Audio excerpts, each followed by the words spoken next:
그런데 이 GRPO라고 하는 딥시크에서 사용한 방식을 마이크로소프트가 좀 변형을 해서 사용을 합니다. 어떻게 하느냐? 네, 여러분 반갑습니다. 에러입니다. 최근에 마이크로소프트에서 새로운 AI 모델을 내놓아서 화제인데, 재밌는 것이 딥시크가 같이 6,700억 개의 파라미터의 50분의 1 수준으로도 강학습을 통해 갖고 더 나은 성능을 보였다라고 해서 화제였습니다. 이게 왜 중요하느냐라고 보면은 AI 모델이 계속 발전하고 있다라고 해서 피로감을 느끼실 수도 있는데, 핵심은 이거거든요. 딥시크에서도 새로운 강화 학습을 가져와서 해봤더니, 정확하게는 딥시크 R1이죠. V3 모델을 기반으로 해서 새로운 강학습을 적용을 해봤더니 성능이 굉장히 많이 오르더라는 거를 증명해 보인 사례인데, 여기에서 한 번 더 나아가서 새로운 강학습으로 심지어 강학습의 스텝 자체를 굉장히 줄였음에도 불구하고 학습 속도가 굉장히 빠르게 진행되었다는 거를 보여줬다는 거예요. 특히나 이 체인 오브 소트라고 아시죠? 늘 말씀드리지만 이 생각의 연쇄 사슬들을 계속 엮어가면서 오랫동안 생각하는 방식으로 추론 성능을 굉장히 올려왔는데, 외부에 있는 도구까지 활용을 해가지고 스스로 검증할 수 있는 하드웨어 시스템까지 마이크로소프트가 만들면서 학습을 이렇게 하면은 굉장히 효율적으로 할 수 있다라고 제시한 논문이라서, 평소에는 논문 리뷰를 그냥 간단하게만 드리지만 이걸 좀 자세하게 설명드리기 위해서 칠판을 한번 준비를 해보았습니다. 우선 시작하기 전에 결과부터 먼저 보고 가시면요, 이 가장 밑에 있는 R스타2 에이전트 14 빌리언이라는 모델, 140억 개의 파라미터죠. 이게 AIMA24 같은 이러한 수학 경시에서 다른 모델들보다 개선되어 있는 모습을 보실 수 있죠. 특히나 671빌리언이라는 이 딥시크 R1 모델이라고 비교해보면은 50분의 1 수준이잖아요. 그런데도 성능을 더 좋게 할 수 있다, 심지어 더 빠르게 학습할 수 있다라는 강화학습 방법을 얘기를 했습니다. 물론 작은 모델들도 굉장히 이미 개선된 포인트가 있는데, 빠르게 학습했다는 결과가 인상적인 게 이게 마이크로소프트고 이게 딥시크거든요. 똑같이 이제 강학습, 새로운 강학습 기법을 사용했는데, 이 가로축에 보이시는 것이 강학습, reinforcement learning의 트레이닝 스텝, 몇 번의 스텝을 계속 반복해서 해야 되느냐라고 봤을 때 거의 만회 수준까지 가야지만이 71점이 달성을 했는데, 얘 같은 경우에는 대충 한 500번 정도 하면은 80점이 된다는 거예요. 굉장히 빠른 스텝으로 뭔가 똑똑해지는 거를 알 수가 있죠. 대부분의 이 경쟁 모델들이 수천 번, 수만 번의 학습 단계를 거쳐야지만이 이 점수를 달성할 수 있다라고 하는 건데, 마이크로소프트의 이번 제시한 논문은 단 510번 만에 이 점수를 달성했다라는 포인트를 좀 살펴봐야 된다는 거죠. 근데 이게 단순히 AI 모델 자체가 발전했다기보다는 시스템을 굉장히 정교하게 잘 만들었다는 측면까지 봐야 됩니다. 왜냐면은 딥시크조차도 왜 화제가 됐습니까? 올 초에 굉장히 제가 이제 노를 저으면서 열심히 알려드릴 때도 말씀드렸지만, 오픈소스로 공개를 했다는 것도 충격적이지만 이거를 하드웨어적으로 최적화를 해갖고 H800이라는 엔비디아의 굉장히 섬세하게 뭔가 잘 다뤄가지고 FP8이니 뭐니 이런 것들을 굉장히 고려를 해서 만든 모델이라는 거죠. 결국 모델만 잘 만들면 되는 게 아니라 이거를 구동할 때 이 시스템도 굉장히 잘 만들어야 된다. 즉 지금 말하는 거는 추론 시스템이라기보다는 학습할 때부터 이 강학습을 어떻게 잘 활용하느냐라는 시점에서 우리가 살펴봐야 될 부분들이 있다라고 말씀을 드리는 거거든요. 이렇게 되면은 굉장히 단시간에, 예를 들어 10,000번이고 500번이라 하면 20배 차이가 나잖아요. 남들이 20주 걸릴 거 얘들은 일주일 만에 할 수 있다라는 거예요. 반대로 GPU가 20분의 1만 있어도 가능하다라고 해석할 수도 있겠죠. 즉 이 가로축이 짧게 됐다라고 하는 거는 비용과 시간을 획기적으로 줄일 수 있다, GPU도 적게 쓸 수 있고 학습하는데 시간이 훨씬 더 덜 걸릴 수 있다라고 해석을 할 수가 있다라는 겁니다. 근데 주구장창 말씀드렸는데, 이 마이크로소프트가 얘기했던 새로운 강학습이라는 게 뭐가 그렇게 특별한 건데 라는 걸 알려면은 기존의 강학습이 어땠는지를 먼저 살펴보면 좋겠죠. 대표적으로 지금과 같은 형태가 늘 잘 보는 이 강학습의 형태인 거죠. 흔히 PPO라고 하죠. Proximal Policy Optimization이라고. 우리 흔히 강학습이라는 게 뭡니까? 뭔가 이렇게 니 잘하면은 내가 당근을 주고 못하면은 채찍을 줄게, 약간 이런 느낌이잖아요. 잘하는 쪽으로 약간 유도를 해가지고 하는 건데, Proximal Policy Optimization이라는 말 자체가 무슨 말이냐? 폴리시, 어떤 판단 기준이 있다는 거예요. 정책이 있다는 건데, 이 판단 기준에 너무 벗어나지 않게끔 프록시멀 근처에 이렇게 잘 유지할 수 있도록 제한을 한다는 느낌이에요. 이제 클리핑을 건다라고 얘기를 하는데, AI가 점차 이렇게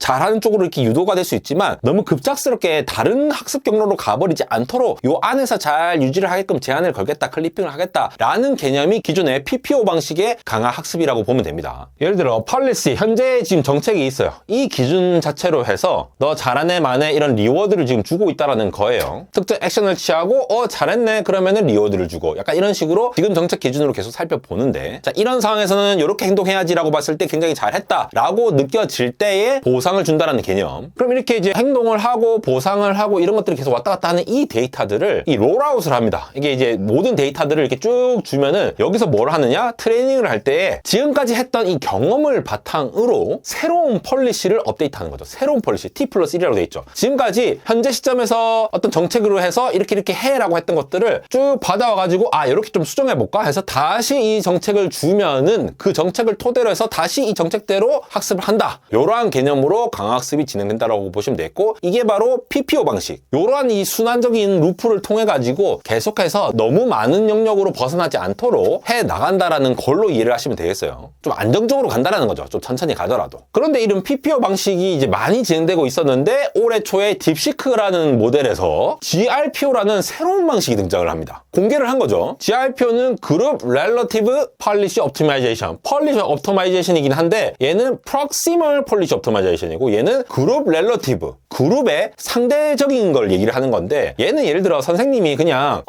너 이쪽에서는 벗어나지 마, 딱 이렇게 보고 있다라고 하면서 평가를 한다라고 치면은 얘는 그룹 안에서 상대적인 거를 반영한다는 거예요. 상대평가처럼. 그러니까 AI가 여러 가지의 답변들을 생성을 할 거거든요. 그걸 그룹을 잡아가지고 상대평가를 해서 절대적인 점수로 봤을 때 너 이거 해 라고 하는 방식이 아니라 상대평가 안에서 그룹 내 순위를 매겨가지고 학습 신호로 사용합니다. 자, 이 어떤 폴리시를 적용을 하느냐가 지금 이제 집중인 점이죠. 강학습에서. 기존 방식은 폴리시 모델, 이걸 이제 폴리시라는 걸 이제 우리가 학생이라고 칩시다. 학생. 그러면은 이거를 채점하는 선생님은 리워드를 주는 모델이죠. 어떤 보상을 줄까? 이 정책에 따라서 어떤 보상을 줄까? 이거를 이제 선생님이라고 보시면 되겠고, 레퍼런스 모델, 그러니까 비교를 할 대상은 과거의 내가 어땠느냐, 과거의 나랑 봤을 때 지금 선생님이 보면은 너가 어땠지? 라고 평가를 한다라는 거예요. 그러면서 밸류 모델이라는 걸 내놓는데, 이 밸류 모델은 앞으로 얘가 얼마나 가치가 있을 건가 따로 평가를 하는 방식이에요. 그래서 선생님이 평가한 거, 지금 모델 앞으로 어떻게 될 건가를 모두 다 합쳐가지고 평가를 하는 방식이 PPO 방식, 기존의 방식이라고 하면은, 딥시크에서 적용을 해서 공개를 했던 이 방식 GRPO라는 방식을 살펴보면은 일단 밸류 모델이 없죠. 밸류 모델이 없는 상태에서 여기 보면 원래는 답변이 한 개였는데 여기 답변이 여러 개 생긴 거 보이십니까? 답변을 여러 개 생성해요. 서로 다른 답변이 이렇게 막 달리는 그룹이 있을 텐데 이거를 한 번에 생성한 다음에, 그런 다음에 그룹 단위로 채점을 한다라는 거죠. 그래서 최종적으로 상대평가를 해가지고 얘네들의 점수를 반영해서 하겠다라는 컨셉입니다. 이게 왜 좋으냐? 밸류 모델을 사용하지 않는다라는 개념은 얘 밸류 모델 미래 가치가 어떻고 평가하고 막 이런 것들에 대한 것들을 다 사용하지 않는 거니까 그만큼 메모리를 덜 쓰게끔 딥시크가 만들었다라는 거예요. 막 중국에 엔비디아 GPU 못 쓰고 막 이런 얘기 많으니까 이런 식으로 새로운 방식으로 했는데 이게 점수가 잘 났다라고 평가를 해서 충격이 있었던 게 딥시크죠. 그리고 하나의 질문만 있어도 여러 가지 답변을 생성해냈고 하니까 여러 개의 학습 데이터가 만들어지는 거니까 더 적은 질문은 적어도 풍부한 형태의 학습 신호를 만들어낼 수 있다는 것도 장점입니다. 그런데 이 GRPO라고 하는 딥시크에서 사용한 방식을 마이크로소프트가 좀 변형을 해서 사용을 합니다. 어떻게 하느냐? 이름도 GRPO ROC라고 얘기를 하는데 GRPO with Resample on Correct의 약자입니다. 원래 딥시크의 GRPO가 뭘로 했어요? 답변 여러 개 가지고 그룹을 만들어 갖고 상대평가를 하자. 이게 핵심이라고 볼 수 있죠? GRPO ROC라고 하는 거는 다 똑같은데 그냥 답변 말고 답뿐만이 아니라 과정까지 다 세세하게 보겠다 라고 하는 형태예요. 이렇게만 보면은 뭐 별로 특별할 거 없을 것 같죠. 얘가 어떻게 동작하느냐? 일단 답변을 여러 개 더 많이 생성합니다. 딥시크보다 더 많이. 예를 들어 32개를 답변을 생성한다고 합시다. 그러면은 32개 답변 중에서 채점을 해요. 1차적으로 채점을 해가지고 정답을 맞춘 애들도 있고 오답을 하는 애들도 있겠죠. 그 상태에서 정답 그룹 내에서 다시 한 번 더 품질 검사를 하는 거예요. 얼마나 잘 풀었냐, 이 풀이 과정이 얼마나 잘 됐느냐를 잘 살펴본다라 하면서 진짜로 최고 베스트만 딱 골라낸다라는 거죠. 그래서 그 과정도 같이 보는데 이 정답 베스트를 골라내고 오답인 애들도 같이 섞어가지고 잘 이렇게 그 과정에 대한 게 의미가 있으니까 정답을 맞췄냐 안 맞췄냐만 보는 게 아니라 그 과정까지 잘 살펴본다라는 걸로 보는데, 이 과정, 채점을 하고 이 과정을 보는 방식을 에이전틱하게 구현한다라는 거예요. 자, 이게 무슨 말일까요? 요게 좀 핵심인데, 우리 챗GPT나 뭐 제미나이 이런 거 쓰면은 예를 들어 뭐 렉으로 이제 바깥거 검색을 한다라거나 아니면 문서를 가져와서 한다라거나 뭐 코드 에이전트 무슨 뭐 이런 것들 여러 가지 많잖아요. 그런 에이전트 모델을 사용한다라는 거는 기존의 파운데이션 LLM 모델이라는 게 있는데 그거 말고 딴 거를 별도로 해서 호출해 오는 거죠. 엔트로픽에서도 MCP 같은 걸 갖고 와가지고 MCP 프로토콜을 통해서 다른 것들에 연결을 해주잖아요. 이런 에이전틱 도구를 사용하는 방식을 사용하는데, 결과적으로 AI가 이런 에이전틱을 많이 쓰게 되면은, 굉장히 많이 쓰면서 학습을 하게 되면은 이 도구를 가져오는데 너무 시간이 많이 걸리기 때문에 기존에 한계가 있었습니다. 근데 이거를 마이크로소프트가 뚫거든요. 어떻게 뚫느냐? 방금 말씀드렸던 그렇게 답변을 여러 개 생성한 다음에 그 과정 하나하나를 살펴보면서 학습을 하기 위해서 새로운 시스템을 만들었는데, 자, 마이크로소프트가 만든 이 학습 시스템이란 건 뭐냐? AI의 두뇌 역할이라고 할 수 있는 GPU는 일단 생각할 수 있는 것, 추론할 수 있는 거에만 집중하게 만들고, AI가 이제 그 잡일을 하는 손발에 해당하는 것들은 뭐 코드를 실행한다라던가 뭐 행동할 수 있는 이런 거에만 전담하게 만들 수 있도록 분리를 해서 하게 됩니다. 예를 들어 지금 보시면은 전체적으로 결정하는 게 이 롤아웃 스케줄러라고 하는, 얘가 이제 전체 뭐 총 사령관 같은 애라고 보시면 돼요. 얘가 뭔가 전체적으로 결정을 할 건데, 인퍼런스 매니저와 인바이러먼트 서비스가 있죠. 인퍼런스 매니저는 GPU만 집중적으로 하는 애들이에요. GPU가 잘 동작할 수 있도록, 생각을 할 수 있도록, 그리고 그 외에 손발이 될 수 있는 애들은 CPU로 이제 구분을 할 수 있도록 만들었어요. 그래서 AI 관련해서 AI 모델을 실제로 LLM을 기반으로 해서 뭔가 돌리게끔 하는 것들은 이쪽으로 보내고, 그 외에 AI의 어떤 코드를 실행을 한다라거나, 예를 들어 코드를 LLM이 만들어 놓으면 그 코드를 만든 걸 실행을 해야 될 거잖아요. 뭐 파이썬으로 만들든, 앞에서 이제 강학습으로 여러 가지 답변을 만들면 그 과정이 어떻게 했고 실제로 잘 풀렸는지 말는지 이런 것들을 평가를 하려고 하면은, 걔네들을 하는 부분들은 CPU를 사용할 수 있도록 생각할 일과 직접 몸을 쓰는 일들을 구분을 해서 이렇게 구성을 했다는 겁니다. 여기서 이 environmental service라는 부분이 핵심인데, 이걸 좀 더 자세히 보면요, 이 마스터라는 영역과 실제로 일을 하는, 이게 이제 회사고 이게 이제 노동자라고 볼 수 있겠죠. 뭐 이제 직원들 이렇게 갖고 수만 개의 코드 실행 요청을 처리하기 위해서 이 병렬 구조로 CPU를 갈굴 수 있는 구조를 만들었다는 거야. 무슨 말이냐? 예를 들어 이게 대장이죠. 대장.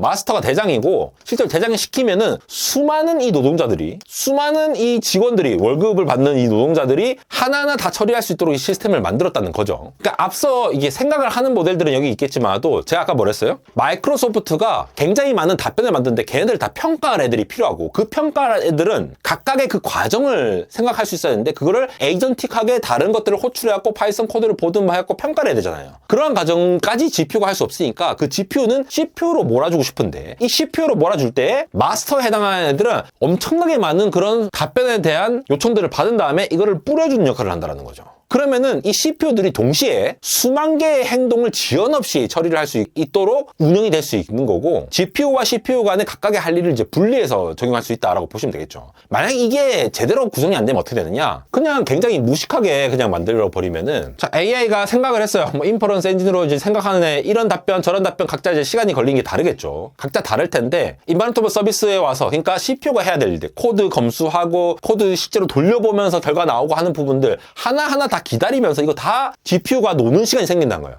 CPU가 돌 때 GPU가 가만히 놀게 되면은 그만큼 컴퓨팅을 못 쓰는 거잖아요. 놀고 있는 거잖아, 노동자들이. 근데 그렇게 안 하고 아예 마스터라는 애가 딱 보고, 자, GPU를 계속 끊임없이 돌릴 수 있도록, 끊임없이 감시하면서 돌릴 수 있도록 마스터가 이 빈 시간들을 다 채웠고 빡빡빡빡 눌러갖고 굉장히 빠르게 할 수 있는 로드 밸런스드 롤아웃이라는 거를 수행을 하게 됩니다. 그러니까 옛날에는 GPU들한테 그냥 생각할 수 있는 거 일을 똑같이 나눠준 다음에 먼저 끝낸 애들은, 먼저 생각을 다 한 애들은 그냥 놀고 있었어요. 이렇게, 아, 야, CPU 다음 일 올 때까지, 다음 코드 할 때까지 여기까지, 일단 여기까지는 쭉 기다립시다, 이렇게 쭉 기다립시다 하면서 여기까지 이제 쉬고 있었거든요. 또 빨리 하는 애들은. 그러니까 머리를 잘 쓴 애들은, 답을 잘 낸 애들은 이만큼 다 쉴 수 있었는데, 이제는 그런 얄짤이 없는 거죠. 여기 빈 시간이 없어. 빨리 끝내면은 빨리 또 다음 일을 해야 돼. 또 다음 일을 해야 돼. 이런 식으로 구성할 수 있도록 굉장히 스마트한 시스템을 만들었다라고 보시면 되겠고요. 그러니까 자원 낭비가 없겠죠. 이게 조금 더 들어가면은, 원래 이제 트랜스포머 구조에서 KV 캐시라고 아시죠? 잘 모르시는 분들을 위해 GPU가 이제, 트랜스포머가 이제 단어 한 개 넣고 또 그 전체를 또 다시 넣고 그 다음 걸 넣고 이렇게 하면서 생성을 하잖아요. 그 과정에 QKV라는 걸 계산을 하게 되고, 그 중에서 KV에 해당하는 것들이 이전에 있는 인코더 부분에 있는 과거의 이제 어떤 기억을, 단기 기억이라고 보시면 되는데, 그거를 계속 이제 넣어줘야 돼요. KV 캐시를 실시간으로 모니터링 하면서 이 GPU가 지금 과부하에 걸리지 않을 만큼만 작업을 동적으로 활동을 해갖고 GPU를 계속 활용할 수 있도록 끊임없이 이게 이 짓을 한다는 거죠.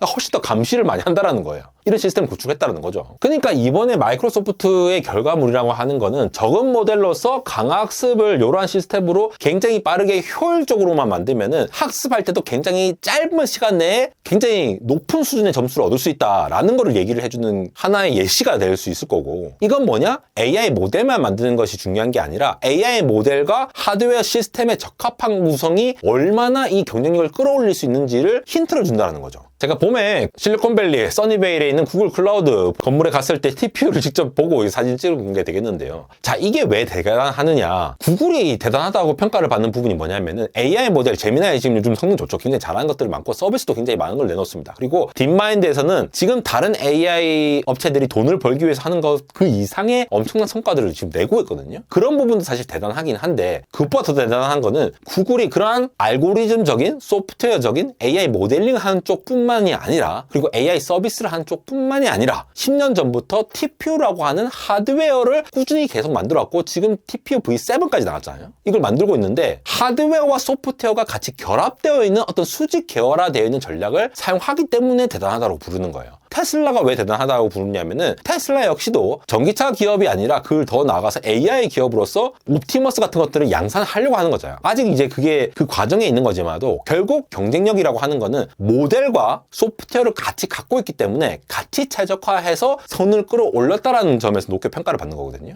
마이크로소프트도 이렇게 한 단계 더 나간다는 겁니다. 범용적인 LLM 학습을 위해서 거대한 시스템을 구축하는 형태도 가지만 오픈 AI와 지금 결별 수준에 있는 상황에서 에이전틱 강학습이라는 에이전틱 RL이라고 하는 특정 훈련 방식이 원래 LLM을 돌리는 거 말고 에이전틱하게 다른 도구들 파이썬 코드 분석하고 이런 것들을 가져오려면은 이런 것들을 많이 던지게 되면은 흔히 이제 IO가 바운드 된다고 얘기를 하는데 바깥에 있는 걸 많이 가져다 쓰면 쓸수록 얘네들이 너무 많이 요청이 오면은 그만큼 시간이 오래 걸려요. 이게 병목이 된다라는 거죠. 근데 이 IO 바운드를 특별히 해결을 하기 위해서 이거에 특화되어 있는 전문 시스템을 딱 만들어서 해봤더니 정말 성능이 엄청나게 끌어올라가더라라는 거를 증명해보고 있다는 거죠. 그러니까 이게 누구나 다니는 뭐 이제 차로 고속도로를 만든 것이 아니라 딱 그 F1 경기를 위해서 빠르게 할 수 있는 그런 슈퍼카만을 위한 레이싱카를 위한 별도의 시스템을 만들었다는 게 이번 연구의 핵심이라는 겁니다. 단순히 AI 모델이 뭐 성능 올랐다 이런 것보다는 시스템을 만들었다라는 게 중요하다는 게 이번 핵심이기 때문에 이거를 한번 보여드렸던 거고요. 이게 의미를 하는 게 지금 중국의 이 딥시크 공격 키미 K2도 이제 업데이트된 버전이 나왔잖아요. 단순히 AI 이제 모델이라고 하는 거. 자, 딥시크가 이렇게 해놓은 것도 있는데 AI 모델뿐만 아니라 하드웨어 구성과 시스템. 지금 딥시크 보면은 기존의 이 하이 프리퀀시, 미드 프리퀀시 트레이딩 같은 그 주식 쪽에 이제 펀드 이렇게 운용을 하는 그쪽에서 더 나아가서 NVIDIA의 PTX 프로토콜이라는 좀 하위 수준의 하드웨어 컴프레션까지 고려를 해서 하드웨어를 같이 이제 움직일 수 있을 만한 것들을 고려를 해서 만들거든요.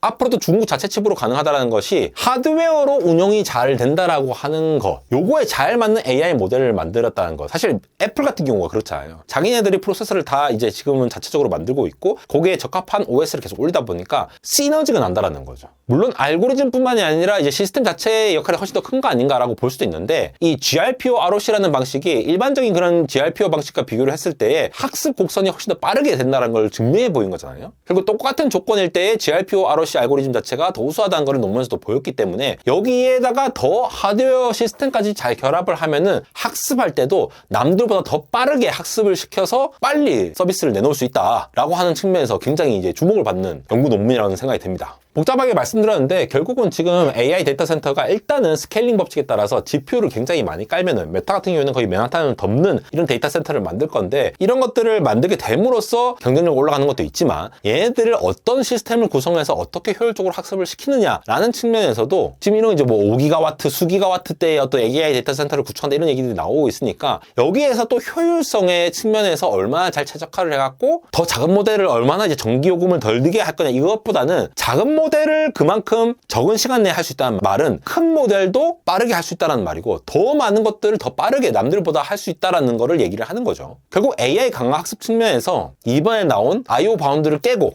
바깥쪽에 있는 에이전트들을 가져와 가지고 하는 방식도 고려를 한 시스템이 만들어지면 충분히 양질의 학습을 할 수 있다라고 하는 측면에서 한번 살펴볼 필요가 있어서 이렇게 한번 정리해 보았습니다. 지금까지 에러였습니다.